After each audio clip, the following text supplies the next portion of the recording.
You're listening to Cards to the Moon, a podcast about trading cards from both a collector and investor perspective. We hope you'll stick around for the ride as we take a deep dive into the state of the hobby, share some hot takes, hopefully some useful advice, and fun stories along the way. Hey guys, welcome to Cards to the Moon. This is episode 86. My name is Clark from 5 Card Guys. And with me as always is Hyung of Integrity Sports Cards and John, who is Trade You at Recess. For this episode, we got another fun guest on the pod. His name is Bryan Denison, aka Cajun_cardboard on Instagram and Cajun Cardboard on YouTube. I'm sure many of you have seen his hobby content already because he's pretty prolific and definitely goes in depth with a lot of the hobby topics he's into, similar to us in the way that he speaks from both a collector and investor perspective. Anyway, we'll have that interview with Bryan shortly, but first, off the top, I saw this interesting news release just today about a collaboration between Panini America and Reebok, essentially featuring a new line of Allen Iverson sneakers. And the news release says, quote, "The collection is championed by 3 Prizm parallel iterations of AI's historic question basketball shoe." All right, so if you've seen the photos of the shoes, they come in different colors and designs, and they're all branded with both the Panini America logo and the Reebok logo as well. So what do you think about this collab specifically? And then, how about generally about card companies doing business with more traditional retailers? Well, one, I was a huge fan of those shoes. Just it was the questions that were huge when they originally released. Mm-hmm. So yeah. I looked at the article. I was kind of confused at what it actually entails. So you get Prizm cards with the purchase of like the apparel and sneakers. Is that what it is? That's a good point. I forgot to mention. I think for some of the pairs of shoes, you can get a pack. I don't know. And then there's like parallels. There's like, right. So for me, like I think it's pretty cool. Normally I would have said, "Oh, here's another gimmick. Here we go again." But maybe it's not the right player with AI in terms of. But I see the potential there. Because there is that lure of sneakers and iconic shoes as well, but I wouldn't say I'm completely sold on it, but I don't mind the idea, especially if you're getting a pair of shoes that could be a collectible, and then on top of that you're getting a pack of Prizm cards that are special towards the AI. You could pull, I think, Allen Iverson autos in there and stuff like that. So I do like the concept. And I could see this going even further with, what we talked about, like NFTs and stuff like that. But obviously we won't get into that. But didn't Panini do something with like Noir, the Noir brand? With they had like a sneaker spot. I think it's called Sneaker Spotlight or something like that. Right. So I don't know. I guess that's a little different because that was just in kind of like the set, and this is kind of with apparel and shoes. So yeah, I don't know. I don't know what to think. Yep. Hyung, man, you're so nice. Because I'm about to. I know you're gonna just lay into I know you're gonna trash it. Because that was the first impression I got. It's like, here's another gimmick. Yeah. And you know what? We're just gonna absolutely trash it. I actually read the article, John, and I was like, interesting. Johnny only saw the photos. Is that what you're saying? Yeah. I'm saying we spend money on opening packs, and it says you spend $140, you get a pair of shoes, and then you get a pack. So it's like at least you're getting the shoes, and then you get to rip for free, kind of, right? So. That's where I was looking at it. It's just okay, it's just way too like it's trash to me. It's complete trash. Like, number one, I think you're crossing over like 2 different markets and segments, right? I get that there are kind of like we've been talking about before. There are the quick flippers, sneakerheads, people who are looking for that quick buck. I think there has been some cross-culture mixing between sports cards and sneakers. And I mean, it was kind of inevitable, not just the money, but the interest in basketball and sports and whatnot, right? But I mean, this is just too much. I think Reebok is trying to take advantage of the surge in sports cards. Perhaps, the sneaker culture right now is at a standstill and it's lost a lot of its luster to things like sports cards and crypto and stuff like that. So I think they're just looking for creative ideas to try and capture some of this and jump on board. And I don't know. I think the execution, I don't know. Like for me, I think the execution is kind of weak. I get the shoes. Yeah, they look all right, but let's be real. I don't think sports card fans are looking for Reebok question shoes. Ask the three of us here, are we going to go out and buy these shoes? Definitely not. And I think on the sneaker culture side, they're not going to buy shoes with Panini's logo on it. Like that looks like, it's like going out and buying, Adidas shoes with the Lego logo on it. Like it just seems so, it's like very kiddish. It's not, I don't think it's something that like a real sneakerhead would take seriously. I could see me. What about a Jordan, like a nice pair of Jordan, like a Jordan 3, Jordan 4 sneaker, and then you get a Panini Prizm and you can pull an elephant print Jordan, auto. Like, isn't that like sick? No, trash, all trash. If you get the shoes though, you get the shoes that you pay for it. But then the shoes are going to be like and then you get the $400 retail. Like, that's ridiculous. I don't know. I hear, and it's Reebok. Like, I mean, if you're in sneaker culture, like Reebok is, they're at the bottom of the totem pole of liked brands that are, or hot brands, right? So yeah, I think this is kind of like a too little, too little too late into the hype. Yeah, I don't know. No good to me. Okay. I guess we're not getting that Reebok sponsorship anymore. Yeah. But I certainly it's all good. But yeah, you know what? I hear both your points. I like the collaboration idea. I just don't think the right players are doing it now. To Johnny's point, Reebok isn't the one that should be doing it, and Panini America certainly, they're grasping onto straws. We're all expecting Fanatics to take over anyway. So the timing seems a little bit suspect. Maybe it was a deal that was, being discussed over the summer. So this was all done for a few months in the background. But, I looked at the shoes. I'm kind of with Johnny. The Panini America logo on it kind of cheapens the product a little bit. It looks like, nothing that I would wear.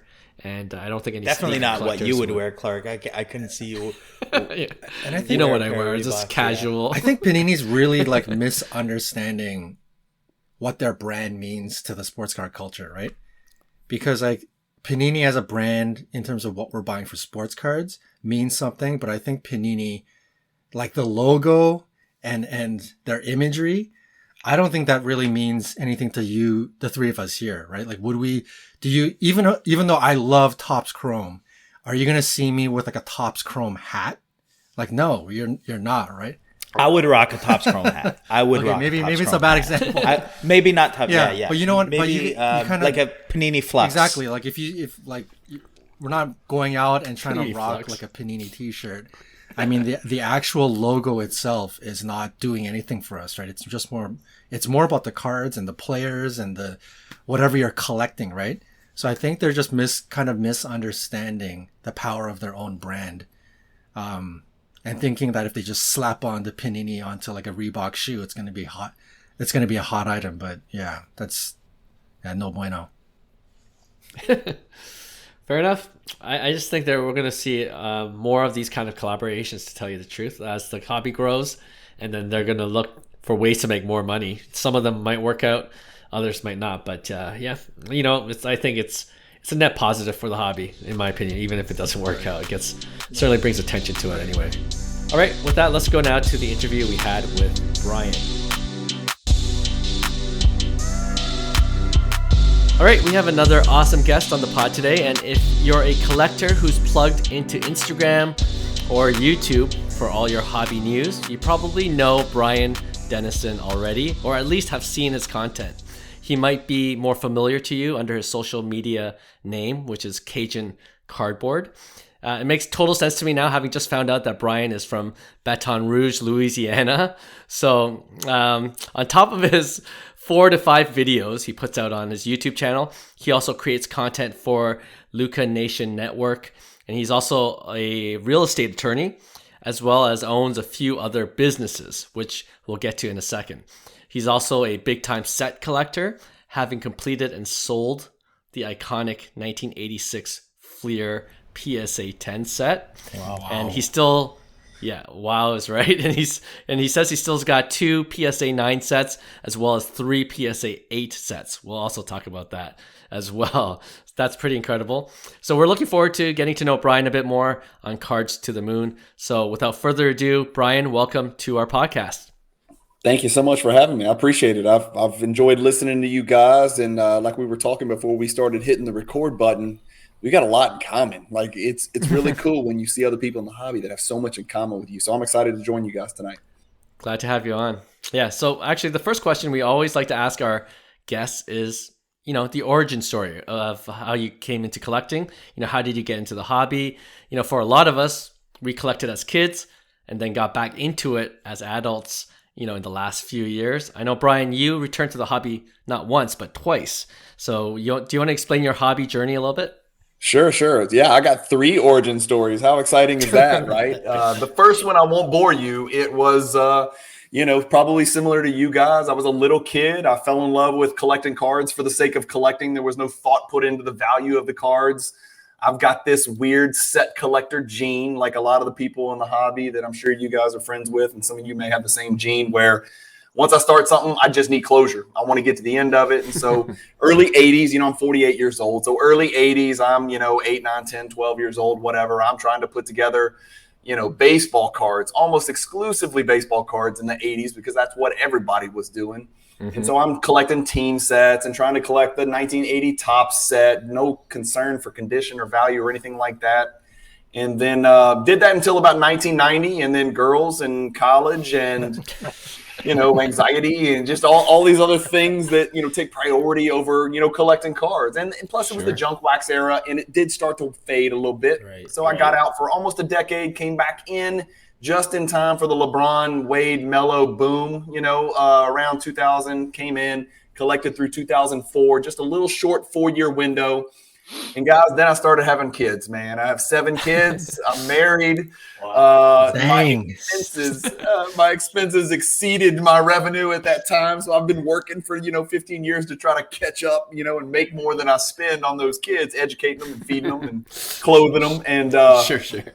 And so came back in 2016 because I fell in love with this little skinny kid that I saw on some grainy video footage when I was preparing for my fantasy basketball draft. His name was Giannis Antetokounmpo. And I saw him, and I asked myself, I wonder if cards are still a thing, because I see something special in this kid. I'm going to go buy a hell of a lot of his cards if that's still a thing. And so it's funny, guys. I typed into eBay Topps Chrome Giannis, because I had been out of the hobby so long. I didn't know Topps Chrome was gone. Right. And I couldn't find anything. So I went to my local card shop, which I hadn't been to in a decade. I walked in and I was like, yeah, I want to buy a box of 2013 Topps Chrome. And the guy looked at me like I was an idiot. He's like, I think this is what you're looking for. Prizm. It was like $200 for a box or something stupid. And I was like, oh, that's too much. I'm not buying that. That's crazy. That's crazy dollars. And so Giannis is what brought me back in. So 3 origin stories: in, out, back in, and very much in full time now. Loving it. Nice. That's amazing. 3 origin stories. Yeah. And I know you do more than actually just collect. Like us, you put out hobby content, which is insightful and provides value, I'm sure, for other collectors, ourselves included. So on that front, why did you want to get into the content creation side of the hobby? Well, unlike you guys who are all in the same city, right, who have a lot in common, who get to talk about cards every day, you could probably go to lunch together, and you probably do regularly. Yeah. There's not a lot of available friends down here. I'm trying hard to make friends in Baton Rouge, Louisiana, but there's just not a lot of people that collect cards. And those who do in Louisiana, they collect primarily the Saints, primarily the Astros. They love baseball down here. It's a big baseball state, football state. And I am I used to say 99.9. Now I'm like 99.0% basketball because I've started to dip into soccer, okay? Which is even more, outlandish and crazy in Louisiana because nobody gives a shit about soccer. But I don't have any friends. I can't make friends in the hobby. And so I created this YouTube channel to just kind of share my collecting journey. And that's the way it started, with mail days and just talking about cards that I have and that I want to have. And then it just kind of snowballed in. Apparently people like the, way that I click the record button and scream at the screen. And so I just kept doing it. And the subscribers grew. And, I started doing a little bit of research. I'm still audio visually helpless, right? Very helpless compared to you guys, but the content's solid and it's always transparent and truthful. And so really YouTube was just my outlet with the hobby and a way to make friends and just share my thoughts because I don't have people to do that with in person. Yeah, very nice. When did you start your YouTube channel? 10 months ago. So mid-December, I think I started it, and I was like, I'm gonna do a video or two a week. I can get out a video or two. And then, man, and you guys have probably experienced this, it just got addictive and it just got fun. And I liked watching the channel grow, and I liked engaging and getting so much back and forth in the comments that was kind of my way of communicating with other people in this hobby. And so now I'm putting content out on my channel, Cajun Cardboard. I'm putting content out on Luca Nation Network. So I'm probably doing 7 to 10 videos a week on average. More than a video a day for sure. So I just come in crazy early before my workday starts and just hit the record button. I do very little preparation, as you can see. So I just hit it. It's natural. It's natural. Sometimes I talk too much, but well, that was my next question, really. Like, with all the hobby content you put out weekly, and consistently, how do you find the time to do all of that? Especially being a real estate attorney, and you said you own a few other businesses, and then you also mentioned, just in passing, you just have 7 kids. That's it, right? How do you do? I have 2, and finding time for the hobby can be challenging at times for me. So I want to know your secret. What is it? Well, look, it's a blessing and a curse. I tell everybody. First of all, I've married an angel. My wife for 25 years. She's very special. So I married her, and yes, all 7 are hers and mine together. And no, we didn't have any twins, so I didn't cheat. I did it one at a time. But man, look, it's a blessing and a curse. I can't turn it off, guys. And I'm sure you guys have a lot of the same qualities. I'll wake up at 3:45, and I'll have an idea in my head, and I'll be like, I got to talk about this. And then I'll bolt out the door. I try to devote my card and content time when I'm not daddy time. You know what I mean? Because, I'll be at all my kids' practices. And while I'm at their practice, watching them play soccer or whatever sport they're playing, baseball, I'll sit there on my little fold out lawn chair while the other people are talking to each other. I'll be pushing out content, posting pics of cards, watching you guys, following your channel, just listening, just filling my brain. So, I try not to, let that overtake, being a father and being a husband. But it's hard because it's hard to turn it off. I'm sure you guys feel the same way. If you're talking about this every night, like I am, you care so much about it. It's hard to turn it off. For sure. Yeah, for sure. I mean, that's why we do our podcast at 9:30, 10 at night. So when the kids are asleep, right? Amen. Yeah. So you go the other way. You go after your day's done. I go before my day's done when my family is asleep. That's what I'm doing. So it's hard to turn it off, man. When you love something this much, it just never stops. But look, the way I look at it, and my wife agrees with me, there's worse vices in the world to have. I mean, there's no drugs, there's no drinking, there's no smoking, there's no cheating. It's just I just want to talk about cards. Yeah, just want to talk about cards. Yeah, that's a good perspective. I love it. All right. So in one of our previous episodes, we talked a little bit about set collecting. And you've done it with one of the most iconic basketball card sets ever, which is, of course, the 1986 Fleer set that contains the iconic MJ rookie card. And you've done it multiple times, as we kind of alluded to at the beginning of the show. How did you even accomplish that? That's what I was thinking first. And was it difficult to track down some of the more rare graded cards in that set? Yes, this is the tricky question. So the first best way to complete it is to take a time machine and go back to 2019, which is when I started putting it together. So maybe mid 2019 is when I started this. So pre-pandemic, pre-explosion, pre-crazy prices. To give you guys some perspective, and you guys know the Jordans, whatever, 180,000 to 200,000, somewhere in that range. Well, at the time that I started this set, I was like, man, I'm never going to be able to collect the set because the Jordan is $26,000. And I was like, I can't see myself ever paying $26,000 for a basketball card. I just can't see it happening. And I started collecting it anyway. I was on a Facebook group. It was a 1986 Fleer Facebook group. It's a fantastic group of guys, real passionate set collectors. They love that set. And somebody had 81 commons for sale, right? And so for those of you, listening who don't know, that set has 132 base cards and then 11 stickers. Well, one guy had 81, if I recall, PSA 10 commons for sale. I mean, true commons, right? No Johnny Moore, no rookies, no Hall of Fame rookies, no Barkley, Elijah, no Jordan, of course.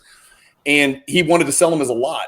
And it was a very trusted seller who's always on the page. And I was like, if I do this, I know me and I know the way I am. If I buy these 81, I'm going, no matter how much that Jordan costs. So that was the day, man. I did the deal. The guy's name was Joe Zander. He's a phenomenal collector and a great dude. I'll never forget that night.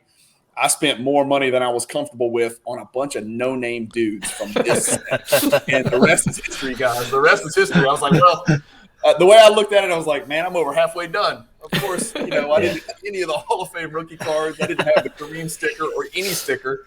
Right. But at the time, it was just different, y'all. I mean, the Jordan was 26. The sticker was like, 7 or something stupid. So still a big commitment at the time. The money wasn't as free flowing and the demand wasn't there. And so that's what got me started. And of course, the Kareem stickers, the linchpin, man, that's the crazy card. It's a pop 15 now. It was pop 14 then. Wow. And, that's my story. That's how I started it. Now I completed it before The Last Dance. So I got that Kareem sticker just before The Last Dance. Nice. Dang. That's a crazy story. Yeah, incredible. Where did you find most of them? Like you said, Facebook group, was that where you got most of the cards? Facebook group is great. Look, let's be clear. Those cards are, for the most part, those cards are rare in PSA 10 condition, but they're not impossible. It's not like PMG greens. It's not like, it's not the rarest card in the world. Some of them are. Like the Kareem's a pop 15. All of the stickers are probably a shade below, except for the Jordan, are a shade below 100. So there's not a lot of them out there, but it's not impossible if you throw enough money at it. Really, the Kareem is the hard one.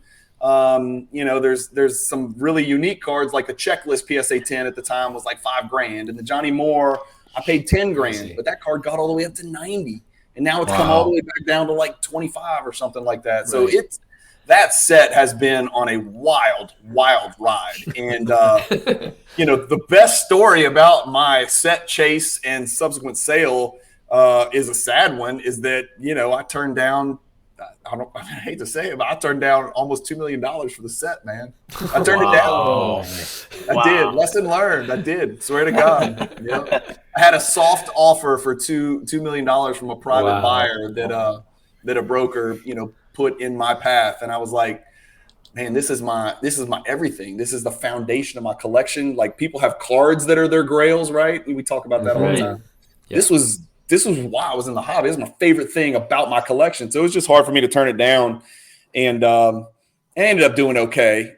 I sold it for more when I sold it. I sold it through PWCC. I did better at the time I sold it than I would if I had it right now. So I feel mixed. Okay. It's kind of like kissing your sister. It's not the worst. It's not the best. You know what I mean? I'm sorry, that's a Louisiana joke for sure. That's up there in Toronto. I appreciate the Southern humor. I get it. That's right. So could have been worse. Could have been better, y'all. Yeah, it's hard to time the peak, right? and that's what we've learned in the hobby for sure. Do you know if that's the only PSA 10 set in existence, or are there more than? No, there's more. There's more. Well, really? You want a great story? The guy that bought my Kareem called me 2 days before the PWCC Premier auction ended, introduced himself to me, and said, "Hey, my name is blah blah blah," and I'll keep him confidential because he's always requested that. I'm gonna win your Kareem sticker, and I was like, the hell is this dude? You know, he had a right. Seattle, Washington area code. I'm like, who the hell is this guy calling his shot like Babe Ruth? And I was like, man, I'm glad to hear it. Now I just need to find one more person who thinks like you, and maybe I can really cash out. And sure enough, he won it. And he won damn near every other card that I had listed. He has 3 complete sets with stickers. Wow. He's got 21 Johnny Moore PSA 10s. And for those of you guys know, there's 76 of those in the world. He's got 21 of them. He's got 4 Kareem stickers out of the 15 in existence. And he's like the collector that I aspire to be. And so it was almost like an honor for me to pass my Kareem sticker down to him. Sure. And he's ended up being one of my very best friends in the hobby. And also he's the topic of another great story I have, because I almost completed the PMG Red set from 1997. Whoa. And he convinced me to sell my partial set to him as well. So he's kind of cashed me out of the 2 most important sets I've ever collected. Oh, but he's become one of my very best friends in the hobby in the process. So he's pretty cool. It's a good story too. Yeah, for sure. Super collector, man. All right. I know when we're just emailing back and forth, you consider yourself half investor and half collector, much like all of us on this pod. But I'm curious, because I like to ask people this that are kind of like us, half investor, half collector types. There's been some blowback from pure hobby collectors who think, investor types are ruining the fun by essentially making card collecting into an expensive hobby. Just wanted to see, what do you think about that line of thinking? Well, I've said this on my channel many times. I consider myself hybrid. I think if most people looked in the mirror and were honest with themselves, I don't think anybody ever buys cards with absolutely no consideration for what their future value would be. Like if I told you, hey, here's a card, Hyung, here's a card, you really want it, but I promise you 10 years from now, it's going to be worth 0. You're probably going to have second thoughts about buying that card, no matter how pure a collector you are. Right. So I think even the most pure collector, I'm going to take my cards to the grave, I'm going to, will my cards to my kids. I think even those guys care about how much they are paying for a card. Right. And I don't know if they'd be doing this if their cards didn't at least sustain value. Right. Mm-hmm. So, yeah, you're right, man. There was this negative stigma that attached to investors. Now, there's all kinds of different types of investors. It's a big spectrum. You guys know this, right? There's the flippers that came into the hobby from some other places. Maybe it was sneakers. Maybe it was Beanie Babies. Maybe it was comic books, whatever. They smelled all the money. They came in. They wanted to buy low, sell high, and they wanted to do it, in 2 weeks, in 6 weeks or whatever. And it was okay. And you could do that. Those days are over. You've got to educate yourself now. You can make money in the hobby. You can invest and flip cards, but you can't do it in 8 days. And you can't just throw darts. You've got to know what you're doing and educate yourself. And so I think we've seen that short-term type of flipper come in and leave. I don't think those guys are here anymore. I think everybody that's left over after this bloodbath of the last 18 months at least has some collector part on their spectrum, right? I doubt there's many pure collectors. But maybe I'm wrong. I don't know. Maybe I'm optimistic. No, I think we're on the same page here. Yeah, I think absolutely. We agree for sure. Yeah, like in a bear market, that's what you expect. All the flippers they can't make the money in their time frame that they're expecting to, and it ends up kind of going that way, which is good. There's good and bad from it. Obviously, the price corrections are hurting a lot of people, the people that kind of bought high, but there's with anything there's always opportunity, right? So yeah. Yes. There's ways even in this horrible bear. I'm with you, man. I mean, it's not obviously top to bottom horrible, but for most segments of the hobby, it's pretty bad the last 18 months. I think that's fair to say. Mm-hmm. And there's still moves to be made where you can make great money. You just got to be real thoughtful, especially when it comes to which products, which parallels, things like that. We've seen that pendulum swing from these high pop commodity cards that are real easy to move, like stock certificates, right? Those days are over. So now people are looking for, they want to buy the cards that when somebody posts them on Instagram, and you guys put these up on 5 Card Guys all the time, people are like, what the hell is that? I like the way that looks. I've never even seen that. That's what I want, right? Those are the types of cards that people are posting now. And it doesn't need necessarily to be a 5-figure card. I mean, there's some $125, fill in the blank, Sean Kemp cards that I see, or, whatever, Griffey inserts from the 90s. I know you guys are big baseball fans that you see and you're like, damn, that's a good looking card. I don't even collect baseball, and you're making me want to go figure out where is that card from, what insert set. Those are the kind of cards that are inspiring passion, and I think they're proving to be pretty decent investments. The 90s is a good decade. For basketball, it's nuts. For baseball, it's not. I don't think it's quite where it's going. I'm not a baseball expert, and I'm not a football expert, but I think there's something to be said for 90s baseball and football inserts still playing catch up to basketball. Are y'all with me on that? I mean, y'all know a lot. I could definitely see that. I definitely see it in the kind of like the mid to late 90s of like Griffey inserts. Those cards are sneaky. You get super rare Griffey card that ends up breaking records all the time, right? So yeah. Definitely see it. I could see the market catching up. The question is just when, I guess. Yeah, it's when. It's and the other question is how much. And I ask this question all the time: how much sport crossover is there? Right. Basketball collectors. I live in the Jordan world. That's 75% of the value of my collection is in Michael Jordan. And in the Jordan world, his 90s cards are everything. Like, there's guys that I know that I'm very good friends with literally 8-figure collections who don't even have a Jordan rookie because it's just too high pop, right? Sure. They're like 320. I don't want 320. Give me the pop 4, So they stub their nose at the 86 Fleer Jordan PSA 10. And so the question is, do those guys ever matriculate over into hockey, into baseball, into football? Yeah. How much cross-sport collecting is there? And will what's popular, in baseball, I know the paper cards are super popular, right? That's foreign to us in basketball because everybody wants, the shiny refractor inserts or the insert parallels and things from the 90s. Sure. So the question is, how much overlap is there going to be among sports? I don't know. Yeah, no, that's an interesting discussion to have for sure. I only have one question before we go to our lightning round. Actually, I'm going to throw it to Hyung and John as well before we go to our lightning round, if you don't mind. But the one question for me is, one of the reasons we wanted you on is that you're big into basketball. And with the season just a couple of weeks away, is there anyone you're high on as a card investor for this season in particular? Well, I'll let Hyung and John go first. Y'all go first. Okay. No, we're asking you the question. I have a question after this. I think that's what he was referring to. Okay, fine. Damn it, fine. Make me go first. I was gonna steal your answer.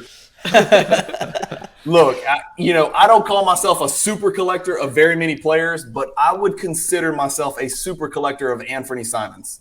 And I don't want to be that dude that pumps and dumps because I've sold a lot and I bought a lot, but I was in on Anthony Simons with the Portland Trail Blazers from the jump when nobody knew who he was, nobody cared about the kid, and his cards were absolute pennies. And so I racked up about 2,500 of his rookie cards, individual rookie cards, not dollars, but individual rookie cards. So I've got a pretty sizable investment in him. I've cashed out some of it. I'm really high on him this year. I think this is the year where we see him playing next to Dame Lillard.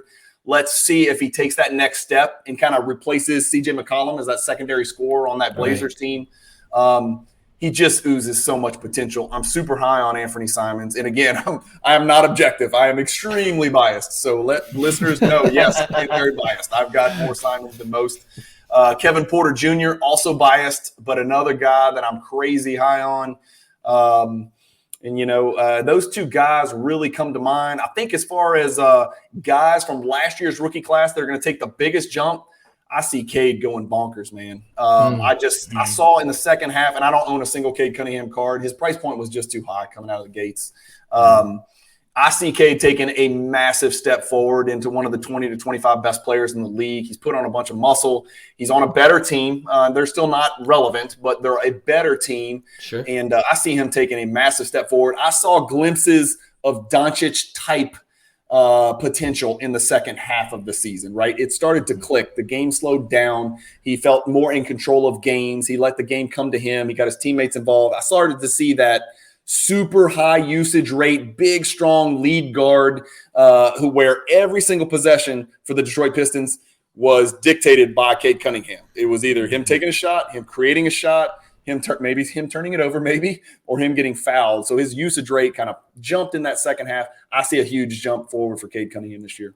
Nice. I like it. Good choice. The inside joke for us, if you want to know who we're high on, is Trae Young.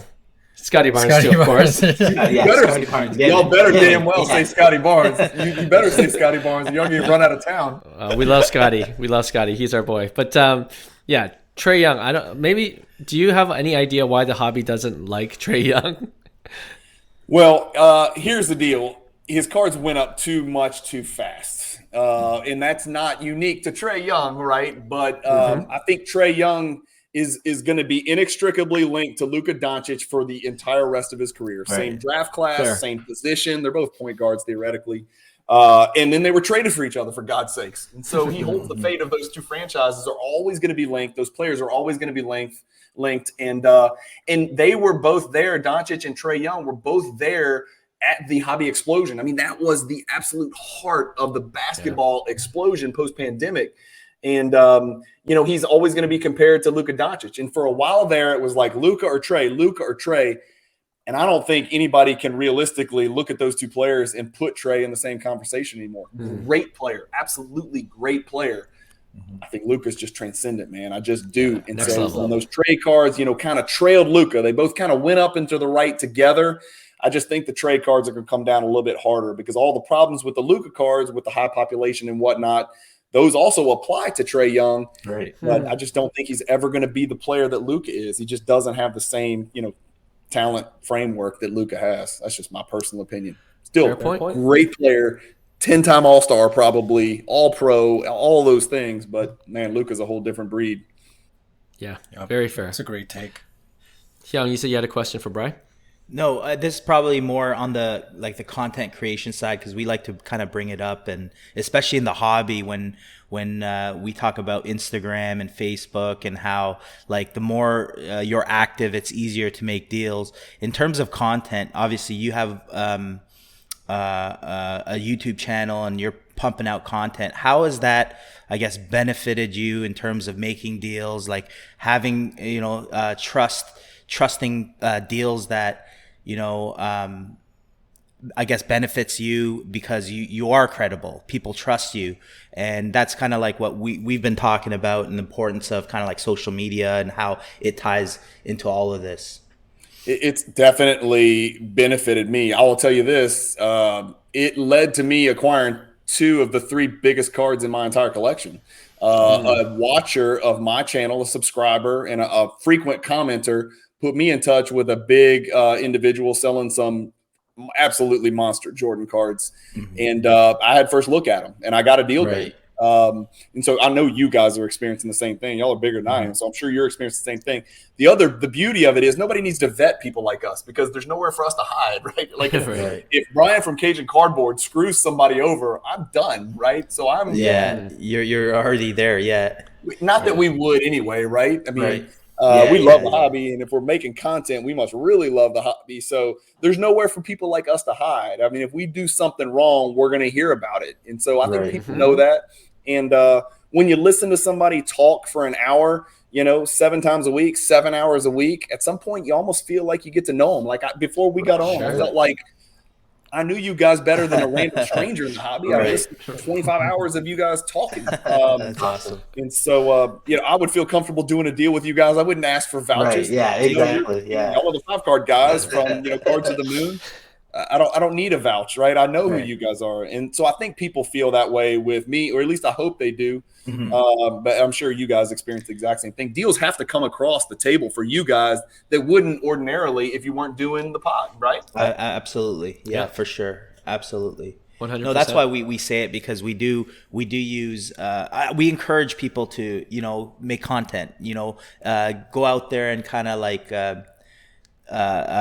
get the content out there, get yourself out there, get involved with the community so people know you. It's a lot easier to make deals, and obviously you're taking it to the extreme in terms of you're pumping out content so a lot of people know you, right? So there's that broad spectrum that you could play, But social media for me, like, I think it's a great way to do deals, and the content creation definitely helps the credibility, right? So Hyung, it's the first way to do a deal, because there's no eBay fees. There's I love PWCC. There's no PWCC fees. There's no golden fees. Yeah.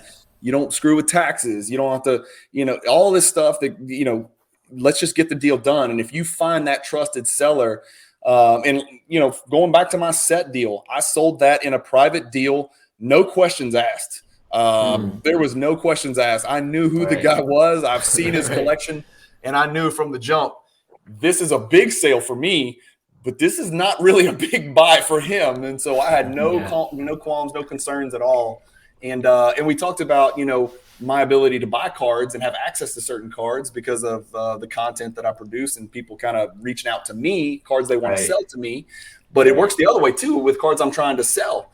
And I really, to this day, I haven't done a video where I've said, these cards are for sale, like for sale videos. Yeah, you're not pushing it. Yeah. Right? But I've done PSA reveal videos where I'll have 215 cards, and at the end of the video, I'll say, really all but about 5 of these cards are for sale, right? They've been at PSA for like 7 years, and so they're all for sale except for like 5 of them for my PC. And you'd be surprised, man, how many people reach out.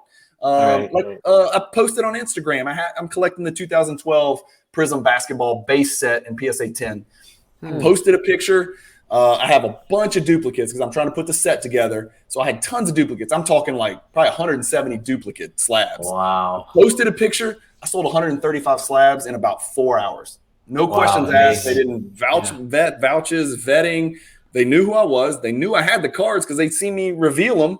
And we got a deal done. And of course, my price was pretty attractive because I was selling them in bulk. But deal done, man. It's just easy when you have a bunch of followers and a bunch of viewers to get stuff done. Amazing. Yeah, it's a great point of discussion. I'm glad you brought that up because I come from a news background, journalism background, and newsrooms we're very combative. We're very competitive, but that's what I love about the hobby. Just like you're reaching out to me, Bryan, and vice versa. We're always encouraging one another to promote each other's content, and we just that's how we get to know each other really through this content as well.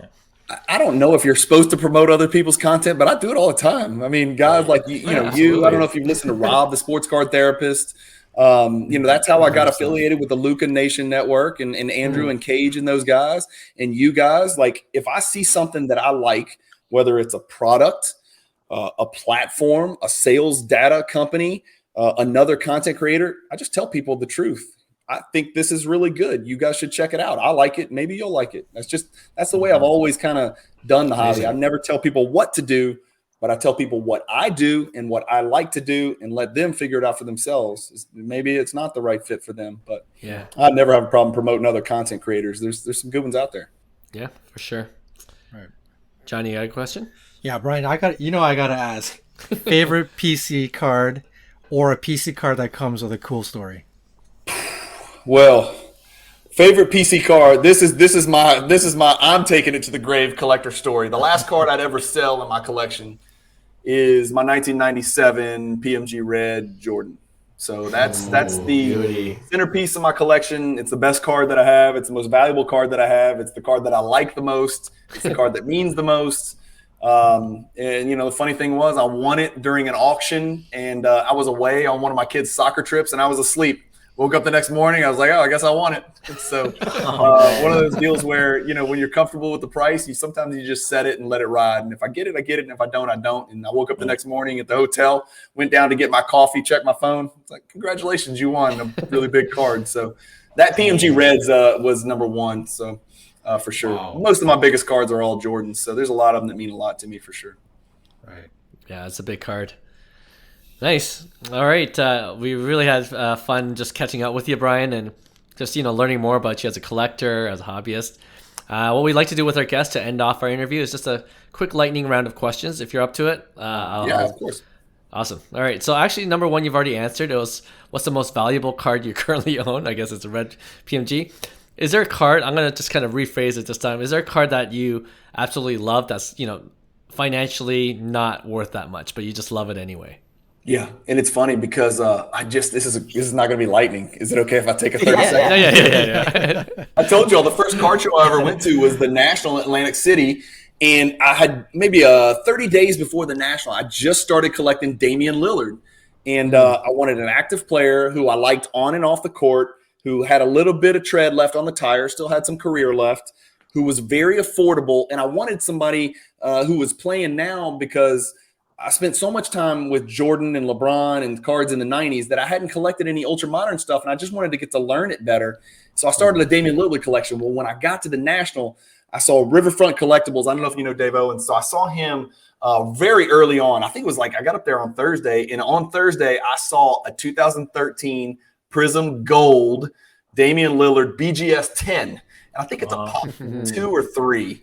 And when I saw it, I was scared to ask. I was like, Dave, how much? And he gave me the number, and I was like, deal. I didn't haggle, I didn't bargain. I was like, that's the card I want. 2013 Prizm is my favorite year of basketball Prizm. So I picked that one up. That card means a lot to me. It's not the most valuable card. It's definitely not the most valuable card, but that card does mean something to me because super crazy low pop.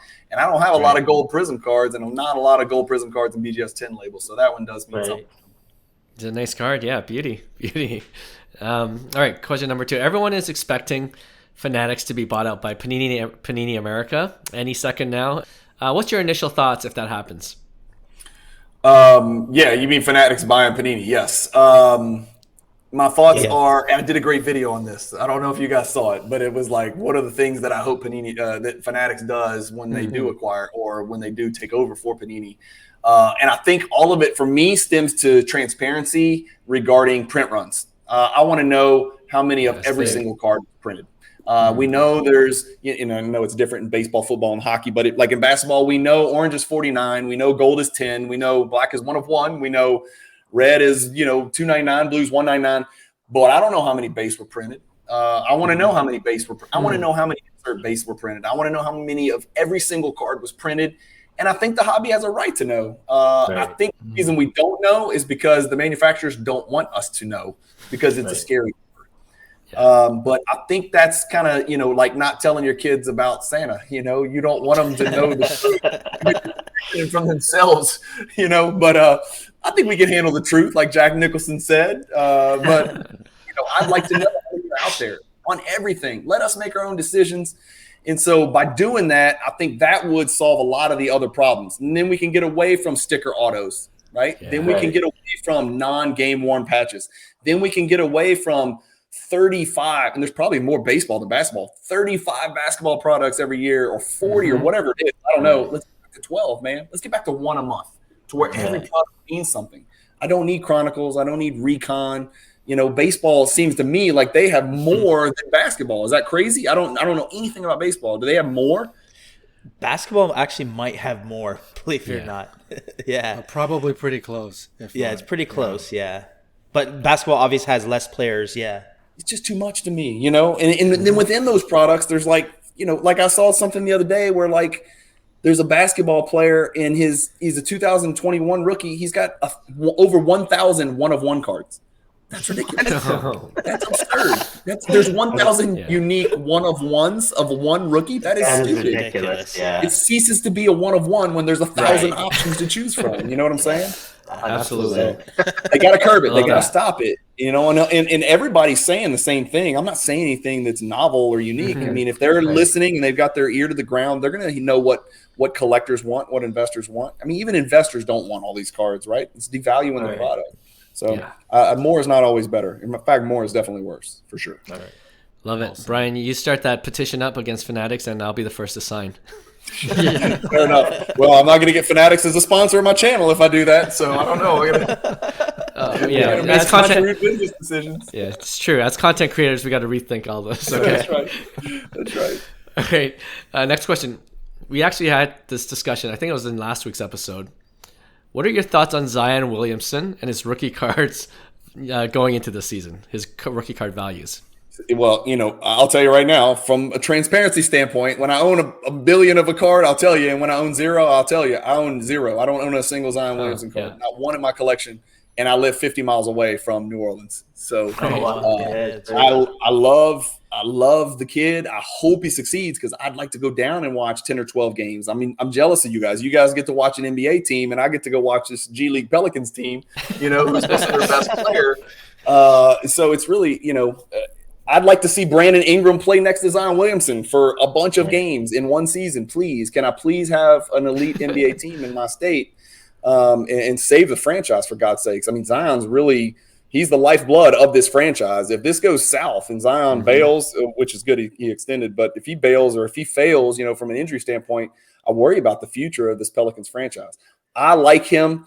From a card perspective, there's just so many, man. There's just so many. Like, the reason I own 0 is when he came out of the gates, his cards were just so freaking expensive, man. So, for that reason, I'm on the sidelines from a card collecting standpoint, hoping that he succeeds and hoping that the kid stays healthy because he's unique. He does things no other human on earth has ever done, who's shaped like that, at least. He's unique, man. I mean, you got to admit. I mean, just like Giannis is a freak, Zion is equally as freakish. I mean, dudes that weigh that much shouldn't change directions or get off the ground that quickly, and he does. He does it. People compare him to Barkley, but – dude, he's different than Barkley. I mean, he's a lot bouncier than Charles Barkley was. Yeah, I'm with you, Brian, on your opinion on Zion for sure. All right, question 4: What's one thing about creating hobby content that you don't like to do? For people that are aspiring to create content, it's not always roses. Doing podcasts, doing video content. Just for speaking of transparency. Man, I don't like responding to haters.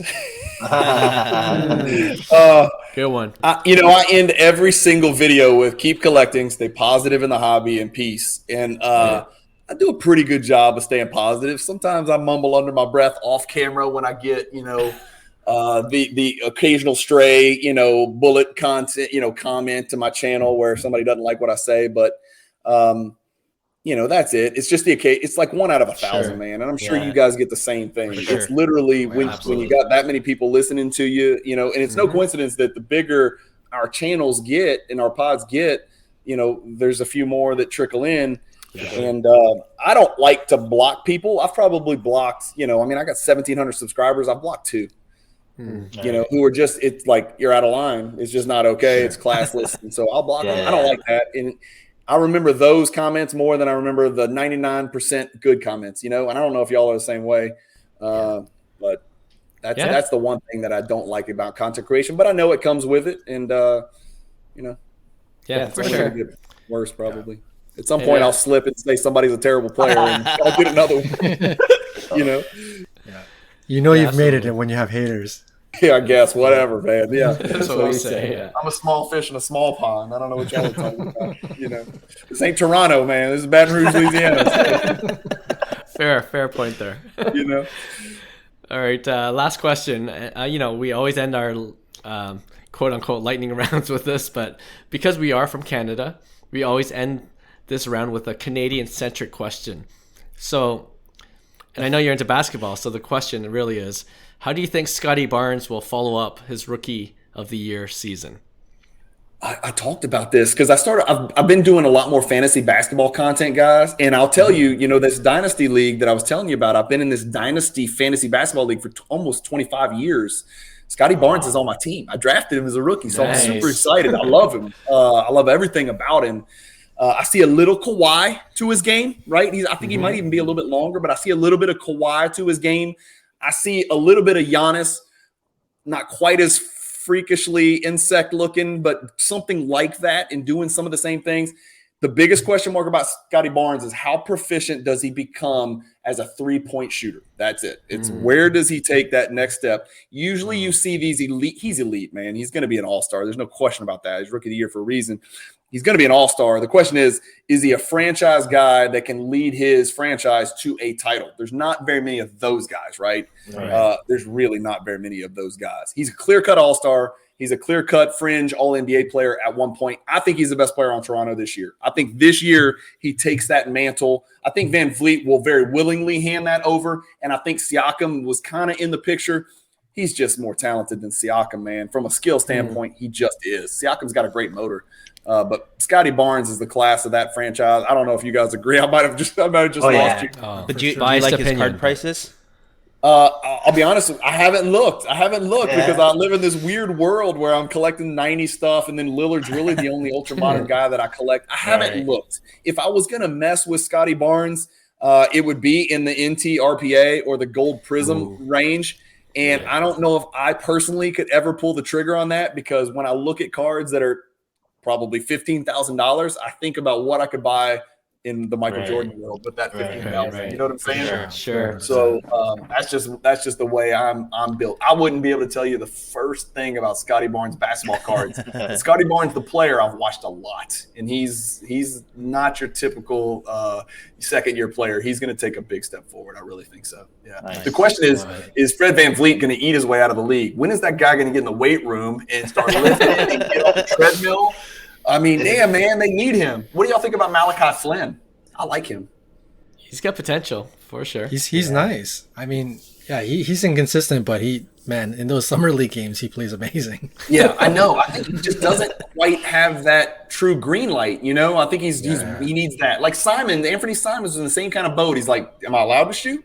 Am I the man? Am I not the man? Right. Malachi Flynn's not on that level talent-wise, but I think he's the next in that lineage of point guards. You know, Lowry, VanVleet, Malachi Flynn, little undersized guards, super good IQ. You know, they can score. They got a little shifty game. I don't know. We'll see. You know, he's a nice low-end option. You know, if you really want to take a flyer on a super cheap prospect, you know, he's an option. So I don't know. I think Toronto's stuck in purgatory, though, man. They're going to be good, but not great. And sometimes in the NBA, that's the worst place to be. Yeah, exactly. Especially this year, because while I'm recording with you guys, I've got my TV recording right over here. Victor Wembanyama's playing tonight, and that's what this season's about for a lot of teams. Yeah, for sure. The Spurs and the Jazz are fighting to see who can be the worst team. Just tanking, to get picked. Yeah, and I'm sure that's a storyline for your fantasy league too, because that's the storyline in my fantasy league. Yeah, in a dynasty league, let me tell you, 100%. Fighting for those ping pong balls. Yeah, for sure. Unique, to say the least. Yeah, for sure. Yeah, he looks special. All right, Brian, really appreciate your time. And I always joke the last question is always Canadian centric, and if the guest answers positively to that question, we invite them back. Yeah, that's what determines. If you're anti Scotty Barnes, I got so much more great stuff. I could talk about Vince Carter. I could talk about T-Mac. I could talk about Nick Nurse and what a kind, pleasant human being he is. I could do everything. If that's all it takes, man, I'm gonna be on here every week. I love it. All right. No, definitely appreciate your energy, man. Like I think that's a big reason why you're successful in the area, and just keep it up, because it's positive vibes for the hobby, and we appreciate that 100%. So I appreciate it. I love making new friends in the hobby. I made 3 new ones tonight, man. It's just we're just adding to it. So yeah, anything you guys ever need in Louisiana, I know it's unlikely that you'll ever be down here, but you got a place to stay. I'll show you around if you come down here. I'm gonna have to get a translator. Awesome. Y'all aren't gonna speak the way they speak around here, so you're gonna need somebody to help you understand what people are saying. But you've got a place down here if y'all are ever swinging through. Amazing. Thanks so much, Brian. Absolutely. All right. Thanks, guys.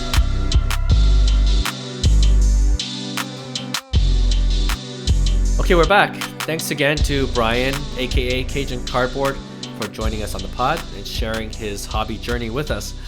I'm sure we'll be keeping in touch with him. And if you want to see Cajun Cardboard, we'll put the links to his social media channels in our show notes below. All right. So with that, let's move on to our regular weekly segment we call Pick One. And if you're new to the podcast, this is when the 3 of us picks out 2 cards, 2 sets, 2 players, and then we each debate which one we would rather invest in. All right. So as usual, let's have Hyung lead off. Awesome. So as you guys know, Judge hit number 62. Woo-hoo! And Clark, you're just fist pumping right now. I bet Clark, you're getting a bit nervous. I was actually. I'm like, how many more games left? So with all the discussion on whether the 62 is legit or not, because it really doesn't break any records, the thought of PEDs popped into my mind again. So I'm following up with Fernando Tatis Jr. because his price is just tumbling, tanking, tumbling.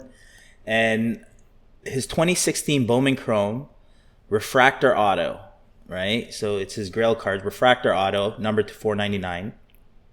A BGS 9.5 sold for 1563. Okay, so a Refractor Auto BGS 9.5. It was a min gem.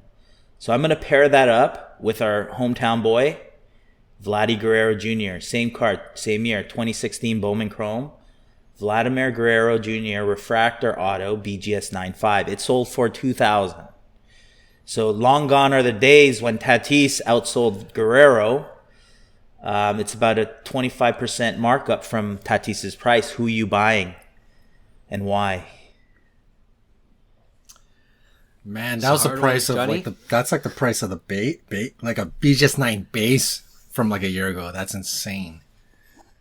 Yeah, I remember. Yeah, that I paid 1,800 Canadian for a BGS 9 base last year around this time. Right. Really risky. As much as I want a Vladdy, I'm picking Tatis. I'm on the firm belief that this, as much as people paint this to be something horrible, and it is, certainly like a dark stroke in Tatis's career, and perhaps this is gonna thwart him from being in the Hall of Fame. But I think it'll kind of be forgotten. I truly believe it's going to kind of be forgotten. I think what I said before about the narrative around Tatis and him getting caught, nobody really said he was a cheater. Most people, when they get caught, the first thing that comes out is, oh, look at it, he's such a cheater. This is why he was hitting X number of home runs, or this is why he was pitching so amazing. What a freaking cheater. But there's none of that. Right? It was all kind of, oh man, I'm really disappointed. I'm sad. And it's because everybody likes Tatis. That's how much people like Tatis. So they didn't paint him as a cheater. So I think Tatis, it'll take some time. It's not like it's going to be 10x overnight when he comes back. But I think he should win over fans pretty easily over the next couple of years. I'm probably going to start doubling down on some Tatis stuff. So it's Tatis for me. Yeah, this is a hard one actually, because I have both of the base ones, right? Mm-hmm. And I got Tatis because it just dropped so low that I couldn't just let it go. So I guess by my actions, I'm going to go with Tatis as well, because it's a bigger dip and I see the potential for it to rise even mm-hmm. back to where it was. If he hits a 40 plus home run season, it probably won't be next year because he still has his suspension to that's wait right. on. So that's one thing to consider, right? He'll hit 30 if he has a good year, right. But then people just see the final numbers. So yeah, I'm going with Tatis. Interesting, and I did this purposely, and it's crazy because I'm a Tatis buyer too at this price, compared to the $2,000 price point for Vladdy. Even though Vladdy's doing something about it, is like I see more the volatility and how low it's going, and how iconic that card was. Vladdy's was too as well, but it just shows you that all three of us all agree that it's going to blow away, kind of, right? And maybe we're wrong, but I think it's a buy period for Tatis on some of his cards where it's starting to dip, and obviously some of the more rare cards. But I'm gonna go for 1,500 a refractor auto. That's insane. That thing could triple easily if done right, right? So yeah, it's gonna be a sweep, but I actually expected you guys, because it just shows you but it just shows you people in general aren't really affected by it more so than everybody thinks, right? I look at comments too, and it's just like, it's gonna blow away. It's not that big of a deal and whatnot. But that's a different discussion. But that's interesting. It's a Tatis sweep. And keep in mind, I think Tatis cards being so low right now and not necessarily moving or bouncing back. To me, I don't think it's necessarily an indication of the entire market thinking Tatis is a bust. I just think savvy investors or people looking to buy Tatis, they know there's time, right? So there's no point of like buying it right now or buying it next month. There's going to be time, like Clark said. Use your cash. Like Clark said, yeah, he's still going to miss 35 games next year, whatever he's going to miss. So why didn't you pick Vladdy? So that's a good point. I was actually gonna bring that up because like there is a point to picking Vladdy, because I think for Tatis it's not necessarily buy like right now because there's no real rush. I don't think his price is really gonna move for a while. So if you're in the flip game, you could certainly use that $1,500 towards something else for the time being until 8 months from now or wherever the timing is for you to start getting like Reebok sneakers. Exactly. Oh man. Yeah, no, I was thinking that too. If you're gonna try to flip for next season, maybe Vladdy's the safer play. But for me, I'm holding these for a little while longer at least. Nice. Yeah. All right, boys. So we're gonna go PSA 10 versus PSA 9 with an IP auto, and I'm sure there's a wide spectrum of this could be a bit of a loaded comparison, but let's just say in general, PSA 10 of a card versus PSA 9 with an IP auto. And for those that don't know, IP is in person, like that's what it stands for, right? In person. Did I have that correct? Yeah, in person auto, where the athlete signs, manually signs. So it's not issued by the manufacturer of Topps, where they certify that it is. You would have to get it third party authenticated by obviously PSA in this case. But Clark, you could go ahead on this one first. All right. I know when we first started getting back into the hobby, like Hyung and I had these discussions about the value of in-person autos. I wasn't a huge fan, but it's kind of grown on me over the years. And I like them now on certain players like Trout or Griffey, the ones that didn't have a lot of autographed cards when they were first rookies. But I like them only if it's a PSA 10. So I see where you're trying to go with this. Like it's a good 1v1, but I'm not falling for it. I'm going all the way PSA 10 over the PSA 9 with the IP auto, because I also think that there's more of a market for PSA 10 cards of the player. You know what I mean? Like IP autos, like it's not for everyone. Yeah. So PSA 10 for me. I hate that they have these in-person sessions that, like for instance, J-Rod's relatively new. He's young. And then they would have these signing sessions with J-Rod that you could bring whatever card you want. It costs X amount of money for a card. It costs an upcharge for like inscription. And to me, it kills the market a bit, because you see so many of these in-person auto cards that people just try to take a base card and then get it signed and like try to flip it, and then it floods the market, right? So I get it with Trout, because like he doesn't really sign cards anymore, and it's on a Topps update. So there is a point of probably the older the auto or the player, the more likely I'm to say PSA 9 with an in-person auto. But if we're talking modern, I'm gonna go PSA 10, just because the resale value. It's probably going to be a lot easier to liquidate when you want to and when you need to. PSA 9 with the IP auto will be difficult to liquidate and probably get the money you're expecting that you're getting, because like Clark said, there's people that just don't like it, right? So on ultra modern, I'm going to say PSA 10, but it's obviously going to be dependent on kind of like the card. If it was a Trout or Griffey upper deck, if it was Griffey upper deck in a heartbeat, I would go Griffey, right? Yeah. Interesting. I wasn't really sure what I was expecting here, but it's gonna be a sweep.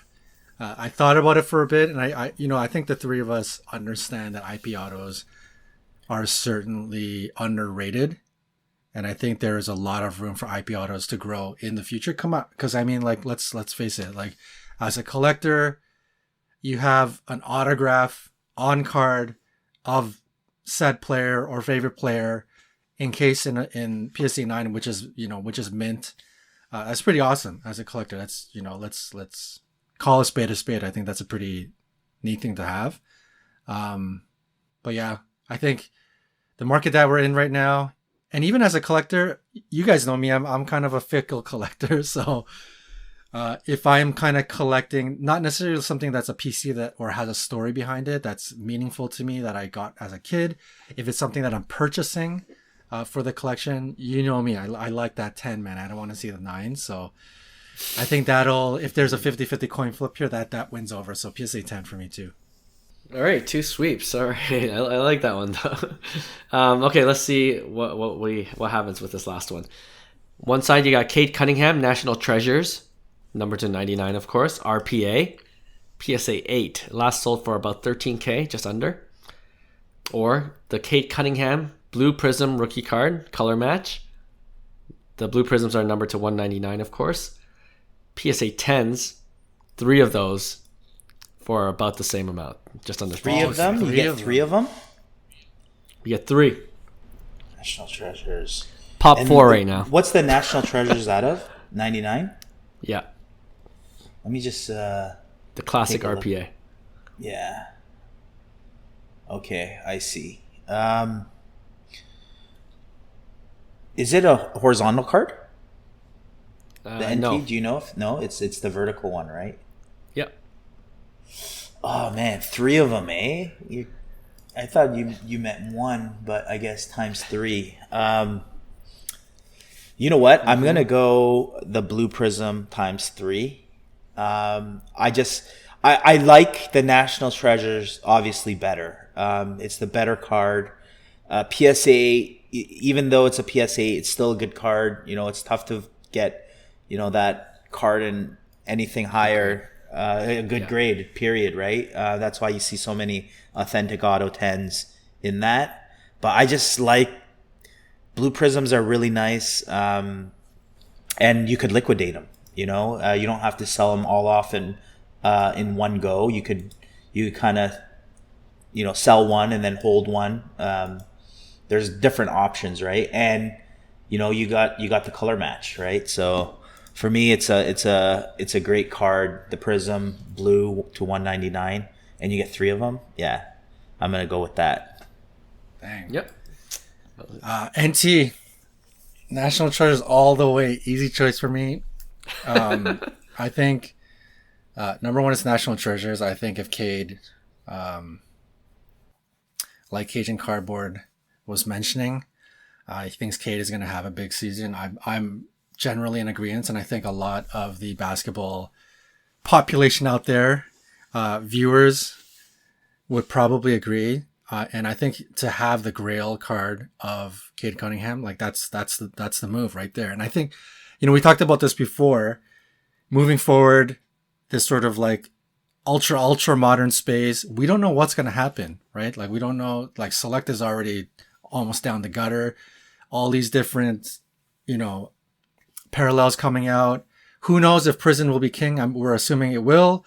Who knows if Prizm parallels will still be that ultimately desired? We assume it will, but I think something like National Treasures is protected against this whole ultra modern question, weird space that we're in of like kind of like junk slab. Is it trash? I honestly think National Treasures it's in its own class of collecting and stratosphere for players. Like this is it. NT is it. And PSA 8, great grade. It's all the way around easy pick for me. I think it's also protected from all this ultra modern nonsense. So yeah, NT. Okay. I'm going with NT as well, actually, because you just made the point that Bryan thinks, like there's a lot of potential with Cade. So if Cade Cunningham has like the career that we think he could have, the NT is just going to go through the roof. That's off to Golden to sell. So I agree the blue Prizm is easier to liquidate for sure. But I guess this really comes to a question of if you really believe in the potential of Cade. End of story. So I think I'm high on Cade as well. So yeah, I'm going to go with the NT. And like you said, it's hard to get good grades of NTs, RPAs. PSA 8 is pretty good actually, relatively speaking. So, All right. that ends our pick one. Again, we want to thank Bryan as our guest of this episode, and look at our show notes if you want to get in touch with his content. It's consistent. You're going to see new videos every day with Cajun Cardboard. And again, we'd like to always thank our subscribers and listeners, for always tuning in week after week. And we can't wait to have a new episode next week. We'll see you then. Bye. Hey, thanks for listening to Cards to the Moon. We'd really appreciate you subscribing to our podcast wherever you listen to your podcasts. And you can also connect with each of us on Instagram at 5cardguys, or you can follow Hyung at Integrity Sports Cards, or John at TradeU at Recess. You can also check us out at 5cardguys.com. Thanks again, and hope to connect soon.